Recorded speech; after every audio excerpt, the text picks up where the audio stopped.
Hello, readers by eyes and by ears. This is Mighty Qian, and welcome back to my YouTube channel. Today we are continuing with the reading of Guardian Volume 1, also known as Zheng by Priest. I hope you all enjoyed the chapters from yesterday. We are getting into chapters 4 through 6 today. So let's go ahead and get started. Chapter 4.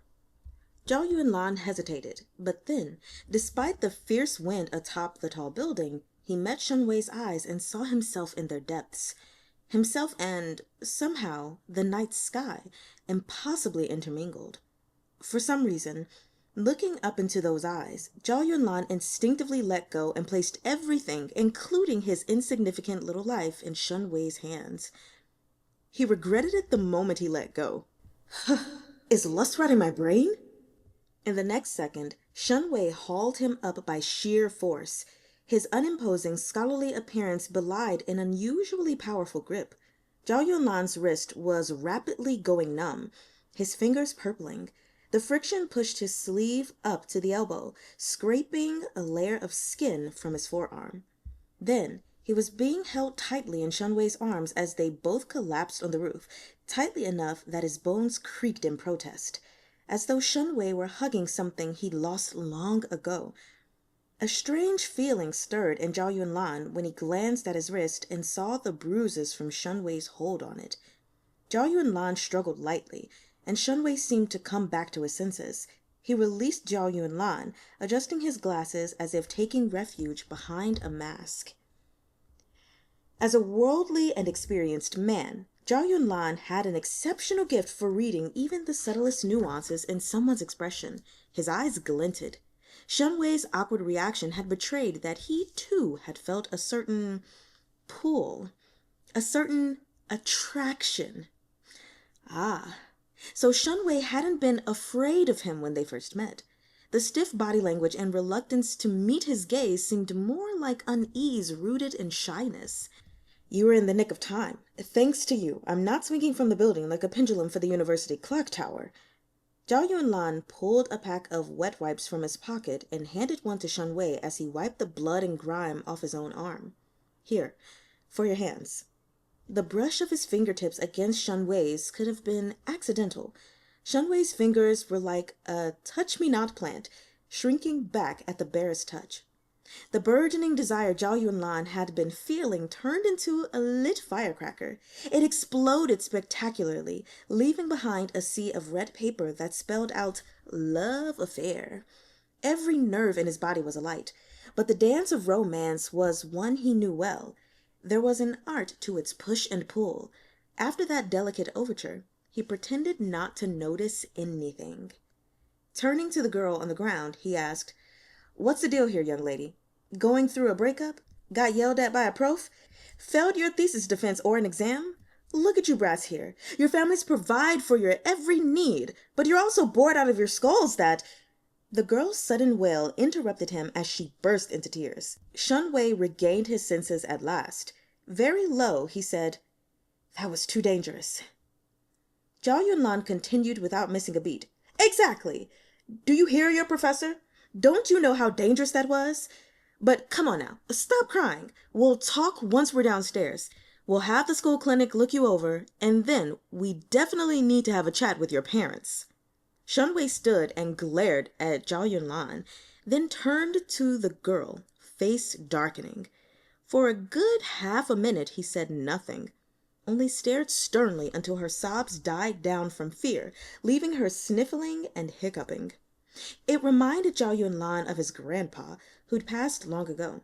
His grandpa had also been a traditional, well-educated man who was friendly and cordial to others and always accommodating. He never would have scolded anyone by swearing or raising his voice, let alone raising a fist. But any time he'd genuinely gotten angry, that dark look on his face had been enough to bring every one of the family's younger brats back in line. "If someone else were hurt because of you, would you carry that guilt to your grave?" Shun Wei insisted. Falteringly, she said, I'm sorry." Zhao Yunlan rubbed his nose awkwardly. "Well, no harm done. But you do need to reflect on this properly, young lady. Think about yourself. Think about your parents. At your age, what's so hard that you can't get through it? Come on, stop crying and get up now. Let me take you to the clinic." He glanced at Shun Wei to see if he had anything to add, but Shun Wei didn't react. Zhao Yunlan went to the girl and bent down, helping her to her feet. She seemed barely able to stand, so he supported her weight as they descended. Back inside on the top floor, he saw Changcheng lying exactly where he'd been left. But before the boss could say anything, Ching eagerly ran over and landed a barrage of meowingly meteor paw against Changcheng's face. The girl's suicide attempt had alarmed a lot of people. The previously desolate hallways seemed to have suddenly returned to the realm of the living, and many of the teaching staff poked their heads out to ask what was wrong. Under so many curious eyes, Changcheng slowly came to, letting out an inhuman wail. Face covered in blood, he opened his eyes and found his boss standing close by, supporting a young lady and looking rather the worse for wear. Pointedly, Zhao Yunlan said, "Young people like you need to exercise more. It won't do to let your blood sugar crash so easily in our line of work." Under the crowd's watchful gaze, Changcheng didn't dare make a sound. He looked down in shame. After a moment's consideration, Zhao Yunlan said, "How about this? I've still got some work to take care of, so take Ching and look into the victim's background. Will you be okay if you're the only person I send?" He emphasized the word person, while Ching, off to the side, licked his paw smugly. The cat meowed annoyingly, making Changcheng shudder. Zhao Yunlan gave Changcheng a benevolent pat on the head and turned to leave. Shun Wei's expression was still dark, but he said nothing. Someone tried to ask him what had happened in a small whisper, but he only shook his head absent-mindedly. It wasn't until they were out of everyone's sight that he subconsciously pressed his fingers to his collarbone. Something like a pendant's outline was faintly visible through his thin shirt. He closed his eyes and drew in a deep breath, then hurried to catch up. As they headed down, Zhang Yunlan asked, "What's your name?" Qian. "Which department are you in? What year?" Foreign Languages Department, first-year graduate student. "Are you a local?" Qian hesitated before nodding, half a beat later. "What was that all about just now?" This time, Qian didn't respond. Zhao Yunlan glanced at her pensively. This girl named Qian had an unmistakable smear of heavy darkness under her eyes. Her gaze was empty, her eyes bloodshot, and her forehead ashen, as if she were knocking on death's door. From head to toe, she radiated misfortune. Shun Wei suddenly said, "The Foreign Languages program has a high grade requirement for students who want to take humanities electives. Have you been in any of my classes?" After a careful glance at him, Qian nodded. Shun Wei spoke like a born lecturer. His voice was low and pleasant to the ear, words coming at an easy, steady pace. He sighed and said gravely, "Life and death are of great significance. In all of my classes, I tell my students that in this world, there are only two acceptable reasons to give your life. The first is to die for your home and country, by which you fulfill your duty. The other is to die for someone who truly knows you, and that way you fulfill yourself. Outside of those things, treating your life lightly is an act of cowardice. Do you understand?" Qian's voice trembled, but she regained control of herself and pursed her lips. "I'm sorry, Shen Laosher. I was really just acting on impulse. I wasn't thinking clearly. The blood just went to my head and I rushed out there and almost dragged..." She looked at Zhao Yunlan, then hung her head again. Director Zhao was incredibly handsome, and his expression appeared kind, but somehow Qian was still a bit scared of him. When their eyes met, she unconsciously shrank back against Shun Wei's side. Zhao Yunlan got out a cigarette and lit it, then gave her the faintest hint of a smile. "You don't know what came over you?" "Miss, I've only heard of someone killing somebody else on impulse. Someone killing themselves on impulse is a rare sight indeed. What, were you possessed?" At the word possessed, Qian immediately paled. Zhao Yunlan refused to go easy on her. "What were you afraid of? Tell us the truth. What exactly did you see on the roof? Qian let out a dry chuckle. Just, just the roof. What else is there to see? Well, I saw. Zhao Yunlan gazed straight ahead and exhaled a languid breath of smoke. When you jumped, I saw a lot of people up there. They were all watching you and laughing. Qian hugged herself as shudders racked her body. She was clenching her teeth so hard that from up close the grinding was audible. Zhao Yunlan observed her for a moment, flicked his cigarette, and then reached out to push her shoulder. All right, you go in. We're here. After greeting the teacher on duty at the clinic's entrance, Zhao Yunlan passed Qian over to Shun Way, then went to stand near the entryway, cigarettes still dangling between his lips.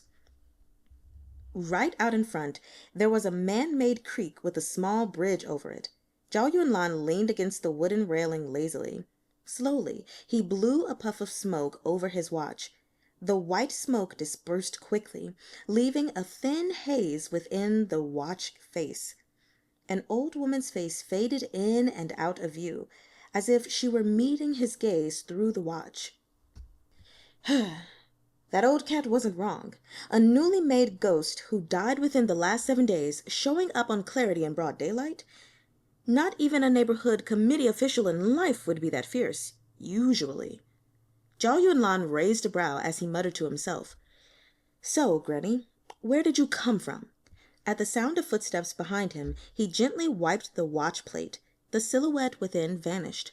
Unhurriedly, he blew a few smoke rings, then turned to see Shun Way approaching with a small tray of first aid items. Setting the tray aside, Shun Way caught hold of Zhao Yunlan's scraped arm without leaving him room to protest. Eyes lowered, he rolled up Zhao Yunlan's sleeve carefully before reaching for some distilled water. I can do it myself, Zhao Yunlan said. How would you propose to do that? Shun Wei kept his head down. After rinsing the scrape with the distilled water, he cleaned it with cotton, a bit at a time. All the while, he held the arm as if it were a fragile treasure. Let me know if I'm too heavy-handed. A quick rinse with tap water would have been fine. Still not looking up, Shun Wei said, In this heat, there's a risk of infection if it's not cleaned properly. Shun Wei's eyelashes were very long. With his head bowed, his features appeared delicate. The shape of his eyelids was so perfectly defined that they might have been drawn on. With every blink, his lashes fluttered ever so slightly, and Zhao Yunlan's heart fluttered along with them. Zhao Yunlan had extraordinary self-confidence, but he wasn't confident enough to think he could make anyone fall in love at first sight. Besides, Shun Wei looked virtuous, with a hushed, tranquil air. Not the sort of shallow person whose heart could be stolen by appearance alone. Then why? Shun Wei cleaned the scrape and applied ointment, but when he attempted to bandage it, Zhao Yunlan put his foot down. It's just a scratch. Who'd wrap something so minor in gauze in such hot weather? Anyone who saw it would wonder what's wrong with me. Zhao Yunlan put out his cigarette, then slung an arm naturally around Shun Wei's back. I'm going to check on that girl. Shall we go together? The gesture turned Shun Wei as rigid as a board. He staggered for a few steps as Zhao Yunlan steered him, flushing from his neck to the tip of his ears.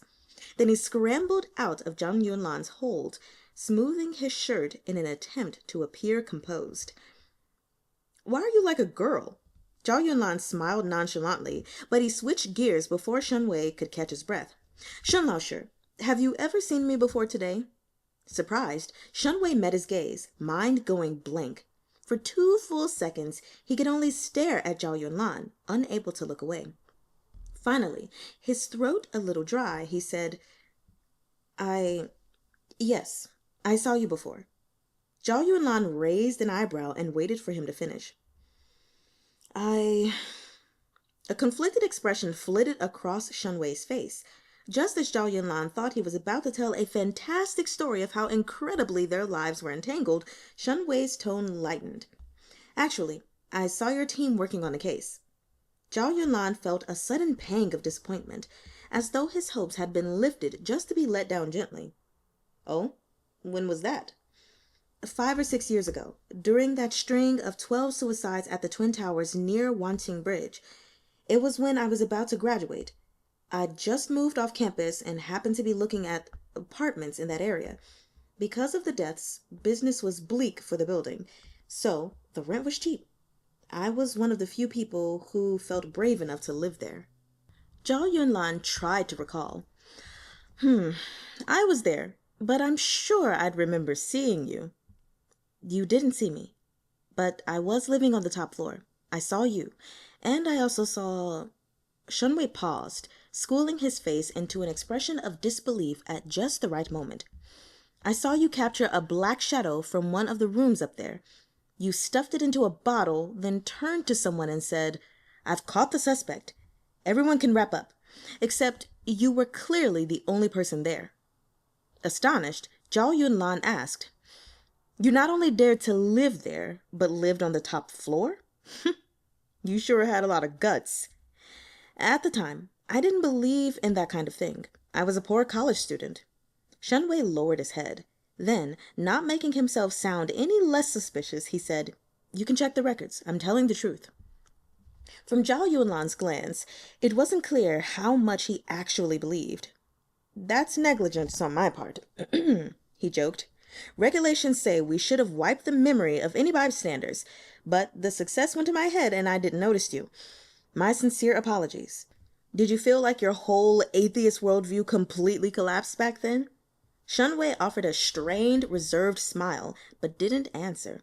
When the two of them entered the clinic, they found Qian sitting in a bed in the room she'd been put in, holding a glass of hot sugar water the doctor had given her. She was backlit against the window, making her expression seem even gloomier. Zhao Yunlan raised a hand and knocked on the door. Qian looked up in alarm. Recognizing him, she slowly let out a breath of relief. He checked his watch. It still reflected the old woman's shadow, but the watch's hand hadn't turned red. Bizarrely, the new ghost's vitality seemed to be getting stronger. If signs of death appeared on a living person, it meant their life was about to be snuffed out like a candle. But what could it mean to see life blooming on someone who was dead? Was she about to reincarnate?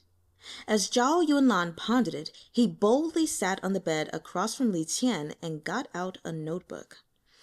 "Okay, Tongxue, I still need to ask you a few things." Qian looked at him, her face pale. Since Shen Laoshi had made it plain that he knew the nature of Zhao Yunlan's job, there was no need to beat around the bush. Bluntly, Zhao Yunlan asked, "Have you recently been able to see things you shouldn't have?" Qian's expression of utter terror was all the answer he needed. I understand now." Zhao Yunlan stared at the spot between her brows. He leaned forward slightly, hand resting on his knee. "But I can tell your third eye hasn't been opened. Theoretically, you shouldn't be able to see anything. Were you touched by these things because your birth chart is too troubled? Or did you mess with something you shouldn't have?" Okay, footnote number 11. The Chinese birth chart is a series of 8 characters assigned to you based on the sexagenary cycle calendar. 2 characters each are assigned according to your birth year, month, day, and hour, forming 8 characters in total. It is believed that one's fate can be told from their birth chart. Continuing with the reading, I'll reread that sentence. Were you touched by these things because your birth chart is too troubled? Or did you mess with something you shouldn't have? Qian bit her lip. Her fingers twisted together until her knuckles whitened. Oh? Seems like it's the latter. Tell me, what did you touch? Zhao Yunlan kept his voice low. When she didn't reply, he laughed coldly. "If you don't tell me, you'll be haunted by it for the rest of your life. Haven't you ever heard that curiosity killed the cat? Some things shouldn't be messed with." "A sundial," Qian eventually said, breaking the silence. "It's a family heirloom. It had already turned black from being there for so long. On the back, there's a round plate with lots of inlaid stones that look like fresh scales. They're black crystal, similar to Wujing stone, the elder said." Zhao Yunlan's pen stilled. "A sundial?" Qian nodded. "The sundial goes around once a day. The sun rises in the east and sets in the west, over and over, symbolizing one's endless cycle of reincarnation. Zhao Yunlan sat deep in thought for a while before continuing. But there's another way of looking at it. Some people believe reincarnation is an endless cycle of killing, the old replaced by the new. What's lost will be lost forever, and what has passed will never return. With the turn of the clock, one can look back, but not go back. With the turn of the reincarnation cycle, though, even if one tried to look back, they wouldn't know which way to look. Behind him, unseen, a sudden tremor went through Shun Wei. "What did you use it for?" Zhao Yunlan asked. Qian bit her lip. "Okay, let me rephrase it. Did you do anything bad with it?"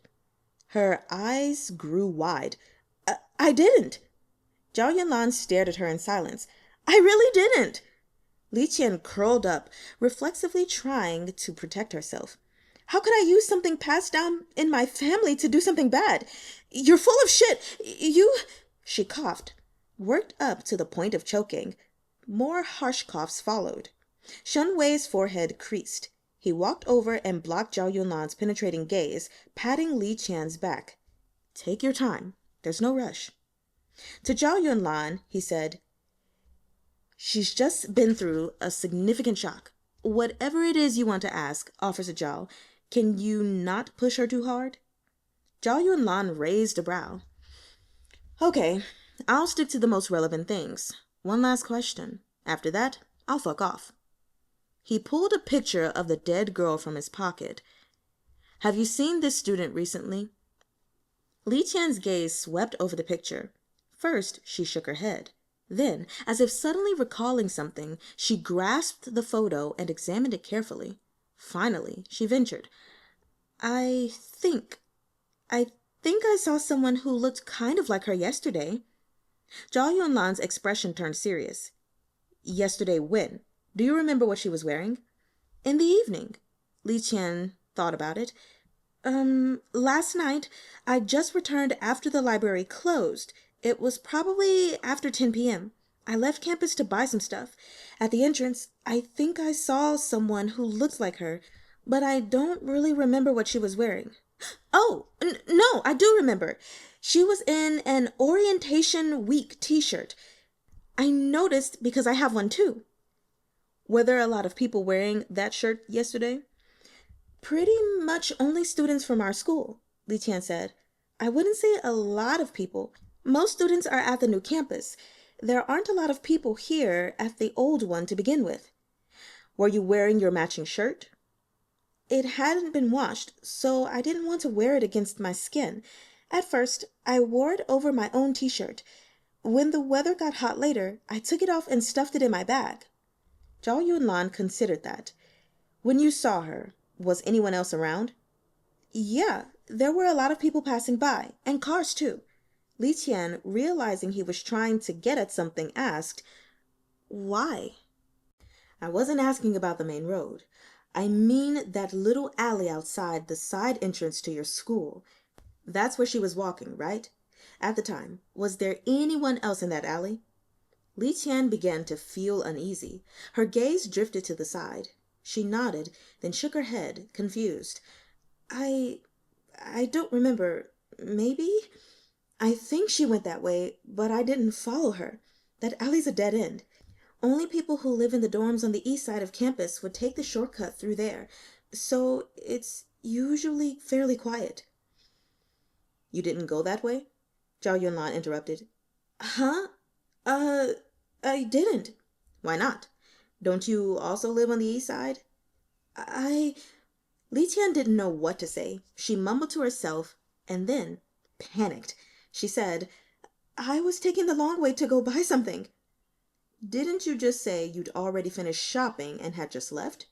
Zhao Yunlan interrupted again. His tone was sharp now. "Tongxue, there's nothing I want more than to be a friendly neighborhood Mr. Policeman. I don't want to scare you, but you need to do your part to cooperate with the investigation. So tell me the truth, okay?" Freshly nervous, Qian clutched the hem of her shirt. I am telling the truth."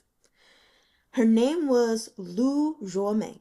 She was a graduate student at Dragon City University, too. You're asking me what happened yesterday. I'll tell you. Your fellow student was murdered last night.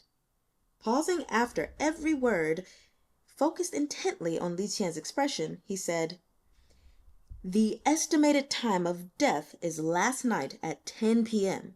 That means you may very well be the last person who saw her alive." Li Qian's pupils contracted as the glass she was holding fell and shattered to the floor. She seemed as if she were in a trance. The corners of her eyes twitched nervously, and her fingers, which she had unclenched unconsciously, were trembling. Her lips paled until they were nearly blue.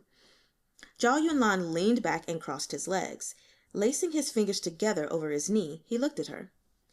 "Why are you so shaken? If the victim's death has nothing to do with you, and you didn't even know her, why are you so afraid right now? Why did you take a detour last night instead of going through that alley?" A short scream escaped her. Li Qian slumped down, fingers in her hair, and hid her face. Taking one of her wrists firmly, Zhao Yunlan pulled her hand away. Sternly, he said, "It's no use trying to evade this. Look at me and tell me exactly what you saw." Li Qian shoved his hand off. In her struggle, the hospital bed shifted. Its metal legs scraped the floor with a rough, grating noise. "I don't know!" Hysterical, she kept yelling, "I don't know! I don't know! Don't ask me! I don't know!" "Your campus isn't very large." Zhao Yunlan lowered his voice. "Perhaps you passed by her when eating breakfast one day. Maybe you've shared the same study room, borrowed the same book. Do you want to know how she died? When we found her, her corpse was lying all alone in the alley. Something sharp tore her open, and half of her organs were dug out. We don't know for sure what happened to them, but there was a chunk of her intestines with teeth marks on it, so it's reasonable to think her killer ate them. All that blood. It was all over the ground. The blood stains were still there. Also, did you know?" Li Qian began to scream wordlessly. Zhao Yunlan was unmoved, as if he had a heart of metal or stone. He didn't let up. She was still alive when her belly was ripped open. She had to see her own liver, kidneys, and stomach lifted out of her body. She would have been able to hear the chewing as her organs were eaten. Can you imagine what that must have been like? Already hoarse from screaming, Li Qian crumpled to her knees on the floor, curling into a ball with her arms around her head. The doctor on duty heard the commotion and hurried over. "What happened? What's going on?" Zhao Yunlan thrust his work ID under the doctor's nose, then reached out and shut the door in his face. "Sorry, police questioning. Give me another 5 minutes. Thank you." Folding his arms, Zhao Yunlan leaned against the door. He looked at Li Qian again and repeated himself a third time. "Tell me, what did you see?" Abruptly, this time, she answered him. A shadow." His expression went solemn. He went back to her in large strides and squatted beside her. "What kind of shadow?" Shun Way couldn't help but speak up. "Both of you be careful of the glass." He grabbed a broom from the corner and swept the shards off to the side. After a moment's hesitation, he asked, "Should I leave?" and turned to his student. "Here, how about I get you more water?" Zhao Yunlan waved the offer away. "No, it's good that you're here. Don't leave. I don't have a female co-worker with me, and it's against regulations to question her alone." As he spoke, he helped Li Qian uncurl and sit up, then handed her a packet of tissues from the little side table. "What kind of shadow? Take your time." "When she passed by me, I saw her school t-shirt and realized she was a fellow student, so I greeted her, even though we didn't know each other. She just said, 'Excuse me,' and rushed past. That's when—" Li Qian looked up, shuddering violently. Her eyes were bloodshot. "That's when I saw her shadows. She had more than one." Softly, Shun Way said, "Multiple light sources will create multiple shadows. Perhaps—" "That's not it. It wasn't like that." Li Qian cut him off, voice trembling. It wasn't that kind of shadow. It appeared out of thin air where there was no light. It was so much darker than the other shadows, and worst of all, it didn't move with her. The room was suddenly eerily still. Qian shook as if her bones were about to come apart. Shun Wei paused, bent over, and patted her head comfortingly. "Tongxue, please try to be calm." "I saw it, Shun Laoshi. I swear I saw it." Qian grabbed the hem of his shirt and burst into tears. "It kept following her. I saw. The second she walked into the alley, it suddenly stood up like a real person. I was so afraid. I ran for my life. I thought I must have been dreaming or having a hallucination, you see? But then you just had to ask me. You had to tell me that she already..." At that point, she seemed to remember Zhao Yunlan's description. She jumped up, pushed Shun Wei away, and bolted to the corner where she threw up. There was a rebuke in the look Shun Wei threw Zhao Yunlan. Don't worry," Zhao Yunlan said. "This is a pretty minimal reaction. You weren't at the scene this morning. One of our newbies puked so much he'd practically turned into a sea cucumber." Shun Wei's gaze turned helpless. He shook his head and went into the hallway, where he got a bottle of water from the doctor, who'd kept looking inside. Then he let Qian rinse her mouth and helped her back up. Qian couldn't quite stand on her own, but she stumbled back to the bed with Shun Wei's help. Eyes dull, she looked at Zhao Yunlan. "It killed someone, and it'll kill me too. I saw it. It won't let me go, will it?" Zhao Yunlan didn't answer the question. "Can you describe it for me?" "I didn't get a clear look, but it was human-shaped. When it stood up, it must have been about this tall." Qian gestured with her hands. "All black and a little short, so it looked a bit fat." Zhao Yunlan's pen stopped moving. Brows furrowed, he repeated, "A little short and a little fat?"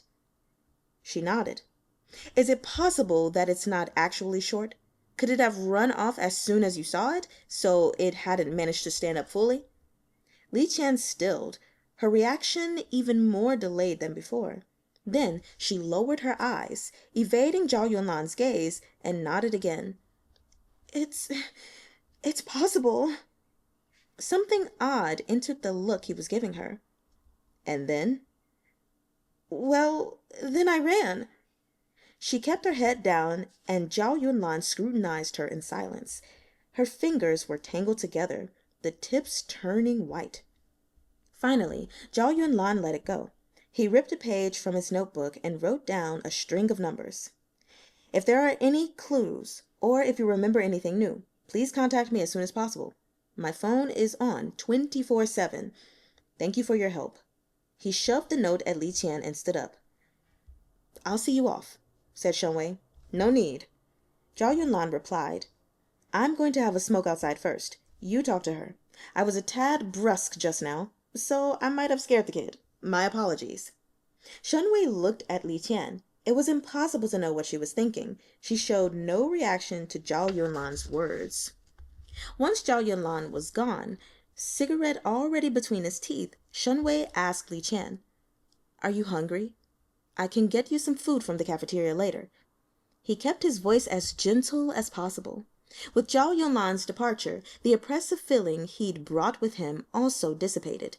Qian found it easier to breathe, and exhaustion finally caught up with her. She shook her head weakly. Shun Wei said, "Then I'll get the doctor to come stay with you for a while. Rest here for a bit. Once you feel better, you can go back, okay?" Qian nodded. He began to leave, but after 2 steps, a thought struck him. He turned back. "Do you have any money on you? If not, how about I leave some with you for now?" It was clear he meant well. With great difficulty, Qian mustered a smile. "Thank you, but there's really no need." Shun Wei sighed, as if there was something on his mind. Eventually he said, "Some lies are told deliberately, Tongxue, while some are not. The former serve to deceive others, while the latter deceive oneself. Either way, it's very sad." The words were general enough, but Qian froze. Shun Wei dropped his gaze. "Never mind. I wish you well." Having said that, he acquired a small bottle of ointment from the pharmacy next door, then hurried outside. Zhao Yunlan was still in the hallway, in the middle of a call. I looked into it. This time, it's the other side's problem, not ours. It was a woman's voice on the line, but not Wang Zheng's. This woman spoke in a sibilant way, dragging out her final syllables in a faint hiss. It gave her voice a flirtatious tone. Last night, as soon as the gates of the netherworld opened, a dozen registered netherworld souls went missing. Most of them were newly dead, not even 7 days post-mortem. One, they still yearn for the fine. They can't cause too much trouble. What is a real problem is that a hunger ghost apparently also escaped in the chaos. I'm sorry, a what escaped? Zhao Yunlan thought he'd misheard. A hunger ghost. How could they let a hunger ghost loose in the mortal realm? Are they trying to lose their jobs? If fury could burn, Zhao Yunlan would be a fire hazard. The netherworld's current government really isn't up to the job. The other side's always been like that. They'll show up if they think it'll benefit them, but they'll vanish into thin air at the first sign of trouble. It's not like any of this is news to you. The woman paused. One more thing. We got a message from him. I think he's probably going to stop by personally, but I don't dare open it to be sure. Hurry and come back. Why would he be coming? Zhao Yunlan's brow creased. Okay, got it. Meanwhile, I have a few tasks for you. First, the murder happened right across from University Street, and there's a security camera at that intersection. Maybe it caught something, so get that footage. Second, look into Qian, a first-year grad student at DCU. She's studying foreign languages. And third, see if the other side can tell us about an old sundial made of black stone with fish scales carved into it. Find out what exactly that is. Glimpsing Shun Wei's approach from the corner of his eye, Zhao Yunlan lowered his voice. That's all for now. I have to go, so I'll talk to you later. Keep me posted on any developments. In the blink of an eye, Zhao Yunlan banished the irritation from his face as he turned, an old pervert magically transforming into a young bohemian. Gently and with great courtesy, he said, Ah, no, Shun Laosher, you're much too polite. No need to walk me out. Chapter 5. Shun Wei shoved the ointment he'd picked up toward Zhao Yunlan. You forgot about this, so I brought you some. As he spoke, he looked at the scrape on Zhao Yunlan's arm. His brows drew together. Once you're home, please be careful. Make sure to keep the wound dry. Try not to eat anything too spicy, and... He trailed off. Zhao Yunlan was staring at him in silence. Uneasy, Shen Wei asked, what is it? Zhao Yunlan responded by changing the topic entirely. Shun Laosher, are you married? Shen Wei froze and answered reflexively, No. Why? Oh, Zhao Yunlan said. Then is there a girlfriend in the picture? There was an evasive edge to how he was looking at Shun Wei. It somehow made Shun Wei feel that there was no right answer to the question. Zhao Yunlan took the chance to accept the ointment, turning it over in his hands. With a hint of a smile, he said, Forget it. I just think someone so young and successful, not to mention meticulous and considerate, would be very popular. But it's none of my business. I'm sorry. Shun Wei was embarrassed, but Zhao Yunlan only smiled, revealing 2 dimples as he added, Oh, right. Can I borrow your phone for a sec? He got his phone out, but Zhao Yunlan didn't take it. Instead, he lifted Shun Wei's hand and gently held the back of it while he casually entered his own name and number into Shun Wei's contacts. He saved it, dialed the number, and then hung up after 1 ring. Just making sure you have my contact information, he said, pretending to be serious. If anything else comes up related to the case, feel free to harass me. Then he tossed the small bottle up in the air, caught it, and waved to Shun Wei. Thank you so much. I have to go. But after I've closed this case, I'll be sure to treat you to a meal, Shun Laosher. This time, he was in no hurry to leave. He shoved a hand in his pants pocket and swaggered off. His silhouette was casual, even careless, but the lines of his body were curved and angled in all the right places. It gave his leisurely stride an air of grace. He was like a peacock with its tail spread, seizing every opportunity to display his colorful plumage and spread his hormones around. It wasn't until he'd gone a good way off that the bashful unease faded from Shen Wei's face. There was a maelstrom of barely leashed emotions in his eyes. After one last look at Zhao Yunlan disappearing in the distance, he headed in the other direction. But only a dozen steps later, Shun Wei couldn't help looking back, even though the person he wanted to see had already disappeared from view. When he looked through his phone's contacts, he found a flirtatious "Ah-lan" innocently displayed on the screen.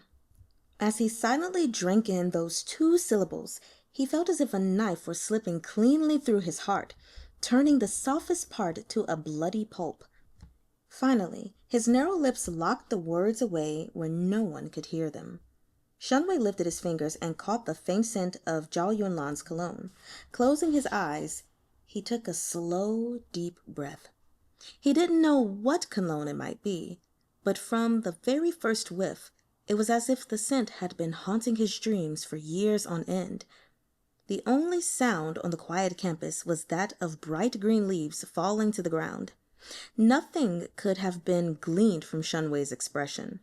After a while, the corner of his mouth quirked up in something like self-mockery.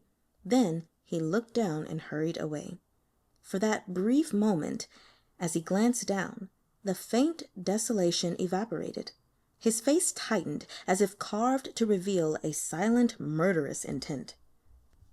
As for Changcheng, the stupid kid had been tasked with getting a sense of the situation.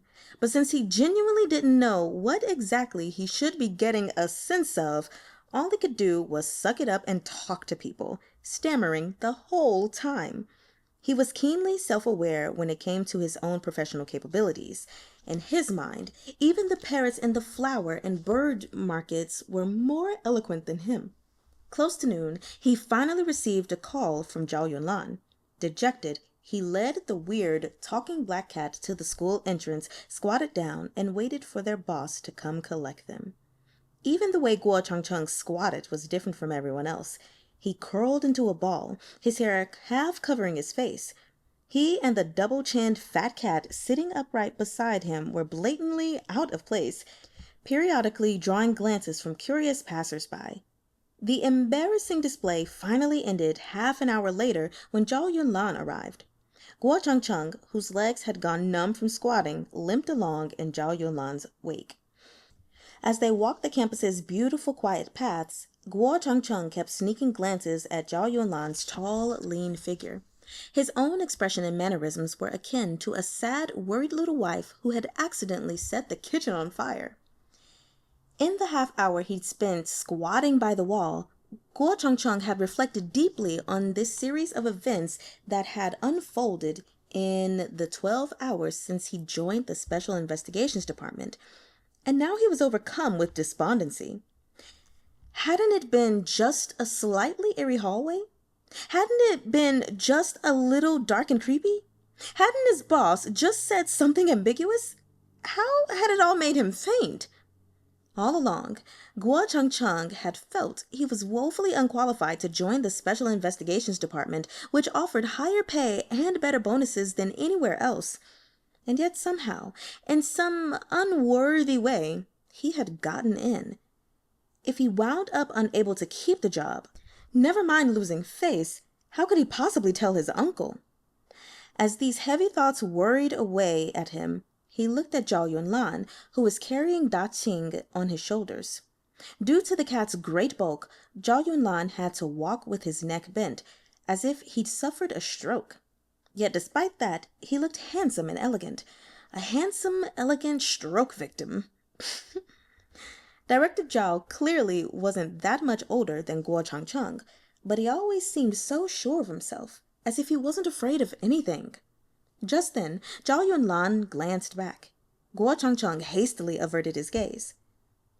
What is it? What do you want to say? Changcheng looked at the ground. The bangs covering his eyes were a little greasy, resembling a tidy row of black lines. If you have something to say, just say it. From now on, we'll have to communicate a lot for work. As you get to know me, you'll realize that I'm very good-tempered and straightforward. Even if I get really upset about something, I'll forget about it after a night's sleep. Zhao Yunlan lied through his teeth without even needing to make notes. Jing, listening beside his head, nearly threw up from disgust. I... Gwoh Changcheng tried to answer, but couldn't manage to speak at first. His eyes were red before he finally blurted, I just think I'm useless. Ho ho, Zhao Yunlan thought, delighted. So you do have some self-awareness. But he maintained his two-faced act, determinedly putting on a warm, affectionate expression. Okay, young man, this is your first time out in the field. Why worry about a little setback? Who among us hasn't made mistakes? Let's take it slow. Don't worry. I believe in you. Don't overthink things. Now tell me, what did you find out from the teachers? Gwoh Changcheng hurriedly produced a notebook from his little crossbody bag. I found the victim's name is Lu Zhuomei. She was a postgraduate student from the math department, a local from a middle-class family. There aren't many girls in the math department, so everyone usually looked after her, which also meant she got along well with people at school. I didn't hear about her having conflicts with anyone. Recently, she's been applying for admin positions at the university. She spent quite a lot of time on off-campus activities, so her grades weren't the best. He spewed all of this bullshit at length, and for once, Zhao Yunlan actually heard him out patiently. When he finally wound down, Zhao Yunlan even asked, So, what do you think? I think her grad school application could have given her competitors motive. Or maybe she offended someone during her off-campus extracurricular activities. We can start by investigating her social connections. Perhaps the culprit is among them. Gwoh Changcheng stopped there and peeked at Zhao Yunlan anxiously, showing no confidence at all. For the time being, this was all I could come up with. Not addressing whether he was right or wrong, Zhao Yunlan nodded slowly. Then how do you think she died? Gwoh Changcheng wasn't sure what to make of the question. He could only say, cluelessly, murdered? Zhao Yunlan didn't know whether to laugh or cry. Alas, Comrade Gwoh Changcheng probably didn't even know how to write the words, read the room. He let out a breath of relief when he saw Zhao Yunlan laugh and broke into a timid, foolish smile. Director Zhao had never had to deal with such a weirdo. There was no way out of this excruciating situation but to push through, no matter how much internal damage he had to suffer in silence. He forced himself into an enigmatic, leaderly stance and said, You did great. That was very detailed. You have potential. Gwoh Changcheng's head snapped up. The man before him was gazing down with a pleasant, kind smile wreathing his face. His eyes and brows were more beautiful than Gwoh Changcheng could express. Those few words flooded him with warmth and strength, and his face went red. His boss was way too good to him, so good that Gwoh Changcheng suddenly understood the ancient saying, A man is willing to die for the one who truly understands him. If Director Zhao cherished and valued him like that, even his life wouldn't be too great a sacrifice. Slow down, Gwoh. Okay. And so, Gwoh Changcheng voluntarily took on a task even more difficult for him than dying. Calling and interacting with strangers. Then I'll go investigate her social connections. What's the rush? Hong is still on duty at the office. I'll give her a call later and ask her to do it. Zhao Yunlan said with the false sincerity of one deceiving a child. How about this? I'll give you another task that should be a great learning experience. You saw that girl who tried to commit suicide earlier, right? She's an important eyewitness, but I think she's hiding something. I want you to follow her and find out why she's keeping something from us. Eyes aglow, Changcheng snapped up straight. Yes, sir! Go on then, said Zhao Yunlan with a nod. Changcheng turned and ran, blood singing in his veins. With his puffed up chest and gallant movements, one would have thought he was about to throw himself toward enemy fire.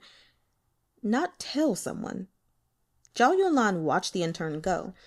To the black cat on his shoulder, he said, Mortals.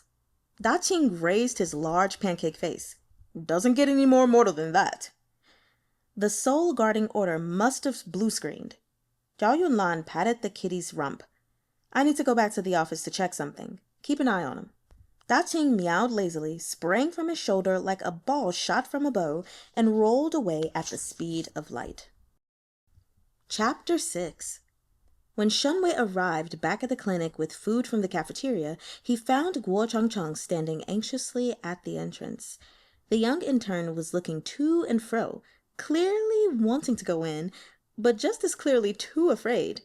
Jing, the precocious cat, sat off to the side, blatantly ignoring everything. His gut bulged as he groomed his shiny black fur. Aren't you... Shen Wei paused awkwardly. Earlier, precisely none of his attention had been on the person before him now. I'm sorry, but how should I address you? This gave Changcheng a fright, but then he recognized Shen Wei. Facing him, Changcheng felt a lot less nervous. It was clear that Shun Way was a good person. His presence didn't give off the sense of constant pressure that Zhao Yunlan did, no matter how kind the boss was being. Perhaps that's the charm of an intellectual, Changcheng thought admiringly. Shun Way could stand shoulder to shoulder with someone with a powerful aura without seeming weak. And yet, when standing beside someone like Changcheng, who was a lifetime member of the Church of Uselessness, he didn't seem at all high and mighty. My surname is Gwoh, Changcheng said sheepishly. Officer Gwoh, then. Shen Wei smiled. What brings you here? Changcheng hesitated, unsure if he could tell anyone about the task his boss had given him. Unable to decide, he looked down and searched for a clue in Jing's expression. Jing, however, was a long-haired cat with a face of glossy black fur. There were no answers to be found there. Jing silently pawed away. In broad daylight, you'd rather consult a cat than form a coherent sentence? Fortunately, Shun Wei recognized the problem. Seeing Changcheng's internal conflict, he immediately said, My apologies. I spoke without thinking. I was just asking casually. Sorry, I wasn't trying to pry. Changcheng lowered his head in shame, even though he didn't understand what he should feel ashamed about. Have you eaten? Shun Wei asked. I bought a lot. If you'd like, why don't you come in and have some too? Changcheng was about to refuse when his stomach growled. The last time he'd had anything to eat or drink had been the previous night, almost an entire day earlier. While he wavered, trying to decide, Shun Wei successfully lured Jing. Come, kitty. I bought milk. The doctor on duty probably went to eat too. We'll be quiet and not let anyone see. Since Jing was the only source of courage Changcheng had, seeing the cat succumb to sweet temptation left him no choice but to follow. Perhaps hoping to keep Changcheng from feeling too awkward, Shun Wei tried to make small talk. Officer Gwoh, you look very young, not much older than my students.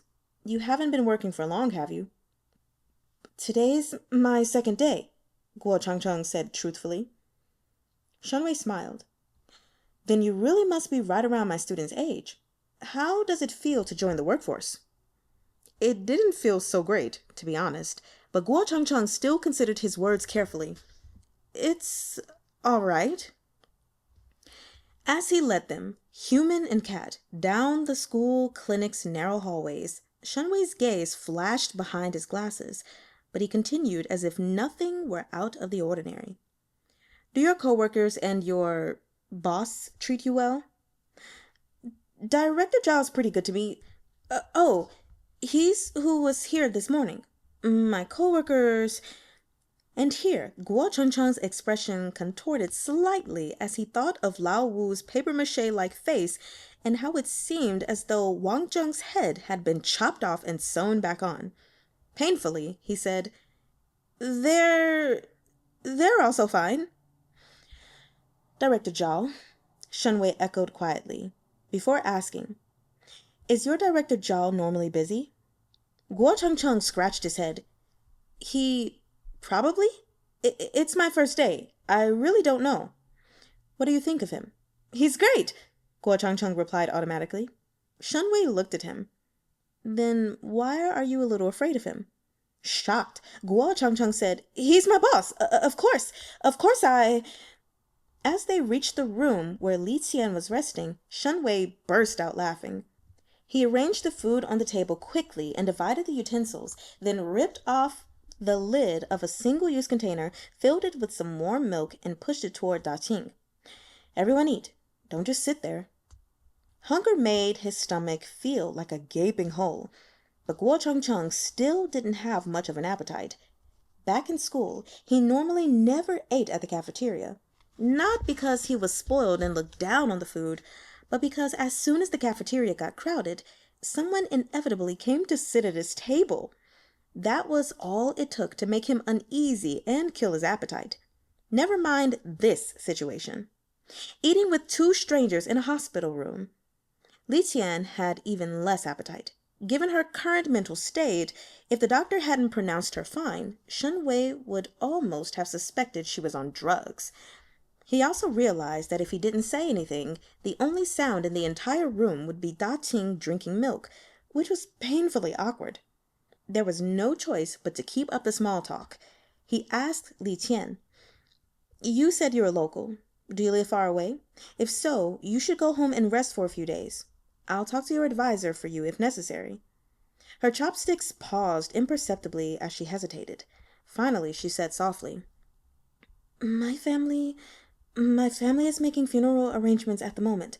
There are a lot of relatives coming to stay, so there's no room for me. Shun Wei stilled. Qian poked at the rice in her bowl faintly with her chopsticks and added, My grandma passed away 2 days ago. He apologized at once. I'm sorry. I didn't realize. My condolences. Qian lowered her head without responding. She picked at the plain white rice, ignoring the side dishes. Shun Wei commandeered an extra pair of chopsticks to use as communal serving utensils. Putting some food in her bowl, he continued, I bought some dishes at random. I don't know if it's to your tastes, but try to eat some at least. Changcheng, who had been pretending not to exist, suddenly butted in. When I was younger, I was brought up by my grandma too. She passed away when I was in the 11th grade. Because of that, I took half a year off school. Both Shun Wei and Qian looked at him. He fell silent again before continuing, voice muffled. I've always been a disappointment. When the other kids bullied me, I was too afraid to hit back or even cry. Anytime my grandma found out, she'd take me along when she went to confront the school, then scold me when we got back home. She'd take me to buy yogurt, chocolate, candy, and Ting Feng's veggie buns. But then at home, she wouldn't take a single bite. She left all of it for me. I'd put it to her mouth, and she'd only have a tiny nibble. As a kid, I always told myself that when I grew up and made lots of money, it would be my turn to take care of her. I thought I'd buy her yogurt, chocolate, and buns, but she didn't live to see that day. Something in his words struck a chord with Qian. Tears started to form in her eyes, but Changcheng didn't notice. It was like he was talking to himself. One night she passed away in her sleep. No one knew. The next morning, she didn't get up, so I went to wake her and found her. For the next few years, I always dreamed of her. When I wasn't in school, I dreamed she was pushing me every day, telling me, go study well. I finally returned to school. Sometimes when I got a good grade, she smiled at me. When my grades fell, she sighed and looked tense. Then I finally got to university. Changcheng looked as wilted as a frost-beaten eggplant. Shun Way couldn't help patting his head. Smiling shyly at him, Changcheng said, I received my letter of admission later than everyone else. I was in the 3rd round of acceptances. Everyone else had already accepted their offers. It was September by then. That night was the last time I dreamed of her. She told me, You're all grown up now. Grandma can rest in peace. I'll be leaving. When I asked her where she was going, she just shook her head and said it was the place dead people should go and the living shouldn't ask about. It's been years, but I haven't dreamed of her again. Not even once. My uncle said she reincarnated. Silent tears rolled down Li Qian's cheeks, like beads from a broken string. What I mean is, Changcheng tugged foolishly at his hair. He'd been able to say so much for once out of sympathy. He was on the verge of admiring himself. Come on, don't cry. When my grandma first passed away, I thought my world was collapsing too. I remember thinking, now I'll never get the chance to be a filial grandson again, so what's the point of studying and working hard? Back then, I would have traded my life for hers, but... He sighed. Anyway, I'm not good with words. I just mean, don't be sad. Our relatives who have passed away are still watching over us. It would have been better if he'd stopped talking while he was ahead. At his last sentences, Li Qian began to shake and sob loudly. It was quickly clear that she was unable to stop, so bad out of it that her hands and feet were twitching unconsciously. Shun Way hurried to get the doctor. Changcheng, who had never seen someone so utterly devastated, could only stand aside helplessly. The clinic doctor normally only prescribed medication for colds or diarrhea. He didn't have any experience injecting sedatives. Seeing the state Li Qian was in, he immediately ordered, Transfer her to the 2nd hospital. All Changcheng could do was accompany Shun Wei and help take Li Qian from the clinic to an actual hospital. Sitting in Shun Wei's car, holding a girl he didn't know who was practically at death's door, Changcheng watched Dragon City University fade into the distance through the window. More than ever, he felt that working just sucked. Shun Wei wasn't Li Qian's advisor, her guidance counselor, or someone responsible for overseeing her political ideals. As someone who'd simply taught her in an elective, he had truly gone above and beyond, or at least Changcheng had never seen such a good professor at his own sad little school. It was Shun Wei who checked Li Qian in at the hospital and paid up front for the visit. Once she'd been admitted to the emergency room, Changcheng even saw Shun Wei in the hallway calling his colleagues to get contact information for Li Qian's family. His tone remained even and scrupulously polite, but Changcheng could still tell there was a problem. While Shun Wei was on the phone with Li Qian's father, he kept stopping mid-sentence, as if constantly interrupted. Eventually, Shun Wei lowered his phone helplessly, then pinched the bridge of his nose and dialed another number. Call after call after call went exactly the same way. As Changcheng looked on, he thought that Shun Wei didn't look like a professor informing a student's parents about her health, but like a petitioner begging for action. He was speaking to Li Qian's birth parents, her uncles, and her aunties, and everyone passed her along like a hot potato. Ultimately, not a single person said they'd come to see her. Even Changcheng was a little angry. What the fuck? Domestic woes were outside the jurisdiction of even an honest, upright official. If that was simply what her family was like, there was nothing Shun Wei could do about it. After the final call ended, he folded his arms and leaned against the wall, frowning. The professor had broad shoulders, a slim waist, and long, slender legs. His shirt cuffs were securely buttoned, and a pair of rimless glasses perched on his nose. All in all, he looked like a perfume ad model, exuding an air of forbidden sex appeal. He stood there quietly for some time. Changcheng half expected him to open his mouth and curse, but Shun Wei still said nothing. Eventually, although his brow was still furrowed, he looked up and smiled amicably at Changcheng. Thank you, Officer Gwoh-uh. You've worked hard today. Why don't you head on back, and I'll take care of things here. I don't want to get in the way of your other work. I don't have any other work, Changcheng mumbled. His eyes happened to meet Da Qing's as the cat was trying hard to stick his head out of his bag. Under that dark green gaze, he suddenly blurted, Dr. Zhao just told me to follow her. He didn't say what exactly he wanted me to investigate and didn't tell me when I should go home. After the burst of resolve that Zhao Yunlan had tricked out of him had faded, Changcheng had come to a realization about the arbitrary task he'd been given. He was slow, not stupid. Tailing a sickly young lady wasn't some kind of challenging assignment. Director Zhao probably thought he was underfoot and had found some way to get rid of him. It was true that he had no skills and could be nothing but trouble. Only nepotism had gotten him into the SID, and in less than 24 hours he'd already messed up more things than he could count. Who would want such useless trash around? Your Director Zhao doesn't think that, Shen Wei said, his attempt at comfort tinged with exasperation. Don't overthink it. Changcheng's depression turned him into a mushroom-shaped storm cloud. Just then, the doctor came out to inform them that Qian had suffered too much shock, that, combined with relentless negative emotions, malnutrition, and low blood sugar, had resulted in her extreme reaction. He had already administered a sedative, so she was asleep. He suggested that she stay at the hospital for observation. Shun Wei had no choice but to fill out more paperwork for an overnight stay.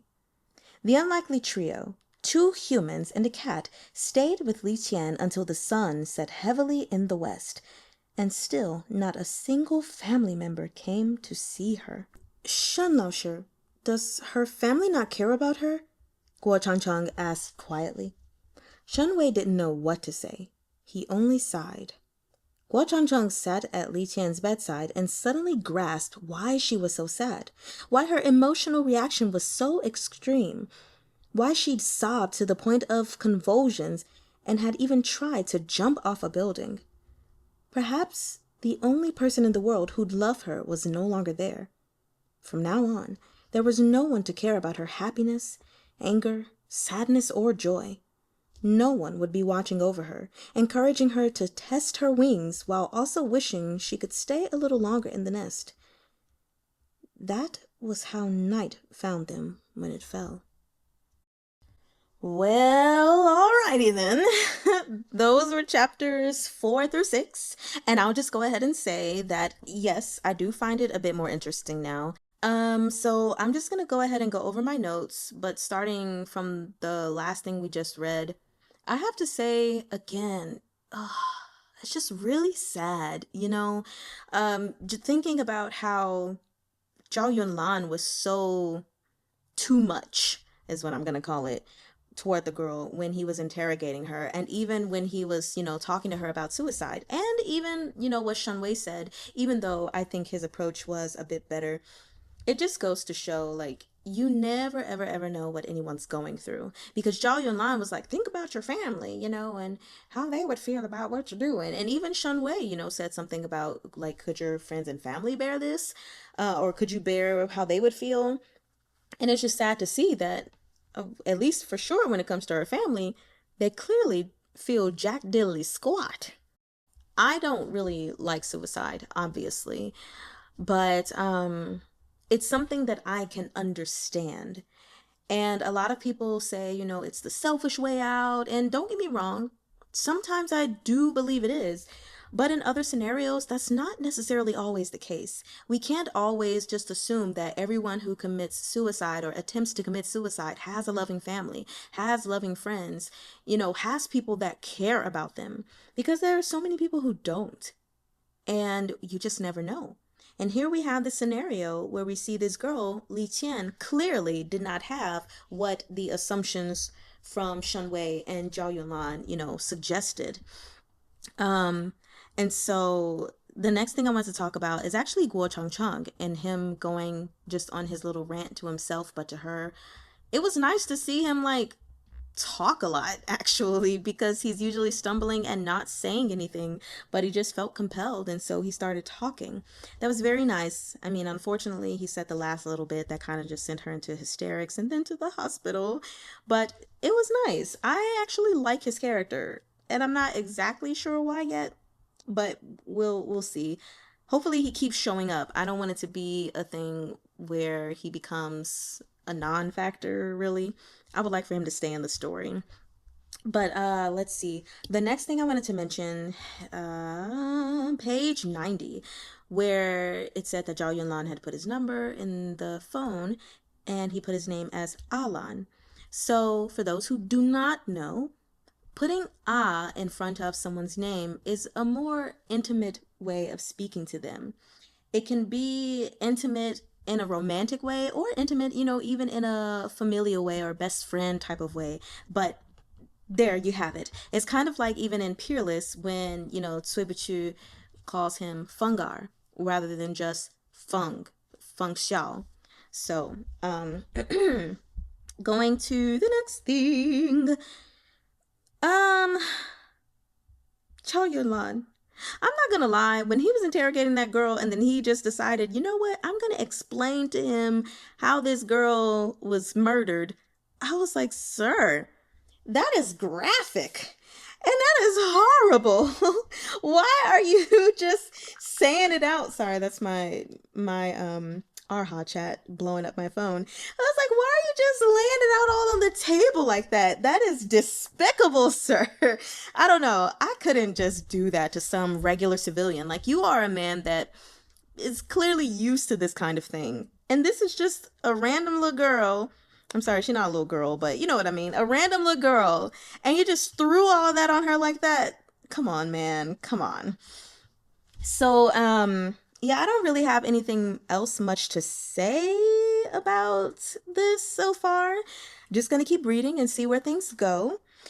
I will share with you guys that, I don't know, I feel like I'm having trouble voicing the characters of this story. Like, I think I've got Guo Changcheng down as a little nervous Nelly thing going on here. But when it comes to Zhao Yunlan and Shun Way, I'm not sure. And like, I gave Da Qing, the cat, I gave him a deeper voice based on, what was mentioned earlier, but I just don't know. I don't know. So we'll just figure it out. So if I end up changing their voices around, please just bear with me. I'm not a voice actor, but I do try to make it recognizable to where if I didn't say Tsuibuchu said this, or, Shun Chao said this, Yan Wushi said this, I want you guys to be able to tell, like, oh, okay, yeah, I know who's speaking, but it's not easy. So yeah, now that we've done that, let's go ahead and go over these names, shall we? Okay, so of course, first and foremost, actually, before I say the characters, I want to express to you all what Sid means, or S-I-D. I think I've interchanged those a couple of times, maybe. But for those of you who don't have the book and you can't read the characters and associated factions, SID is the Special Investigations Department. It's a police department under the Ministry of Public Security that investigates supernatural crimes in the mortal realm. It works with local law enforcement, but is not under their jurisdiction. So now with that, let's move on to the characters and their names. First, we have Zhao Yunlan. So that's 3 characters. The first character is Zhao. That's a 4th tone. Yun, that's the 2nd tone. And Lan is also a 2nd tone. And his title, of course, is the Director of the Special Investigations Department and a Guardian to the Soul Guarding Order. So then the next character we have is Da Qing. So both of those are going to be 4th tones. Da Qing. which is kind of interesting because I know that Da is big and Qing is to celebrate. So big celebration. Anyway, that is the black cat, and he's kind of like the SID's mascot. As the book says, he has lived for thousands of years and is very knowledgeable about supernatural and mythological matters. So then next we have, of course, Gwoh Changcheng. So the first tone is Gwoh. Then both Chang and Chung are going to go up in the second tone. And we have just a few more people. All the people that were mentioned from chapters 1 to chapter 6. I really should have done the first people earlier, but whatever. So now a couple of other people that were mentioned, but I'm not going to really go into their names because they haven't appeared heavily yet. But Chu Shujer was mentioned. I'm not giving you the tones, just Chu Shujer. Also, there was Wang Zheng, Zhu Hong, and now we're moving to a couple more people that we can actually get into their names a bit more. We have Shun Way, Shun Way. So, of course, that is the hottie McHot Pants professor who's very nice, but also very cold temperature-wise. And then, of course, we have the hysterical graduate student, Qian. Hopefully she gets some help because she needs it. But anyway, those are all the people we are going to go over. Oh, and for anyone who wants to know how to actually pronounce the name of the story, the series, Guardian, Jun, fourth tone, Hun. So not Hun, but remember UN always makes the U-in sound. So Jun. And there you have it. I'm done now. I hope you all enjoy the rest of your day. Well,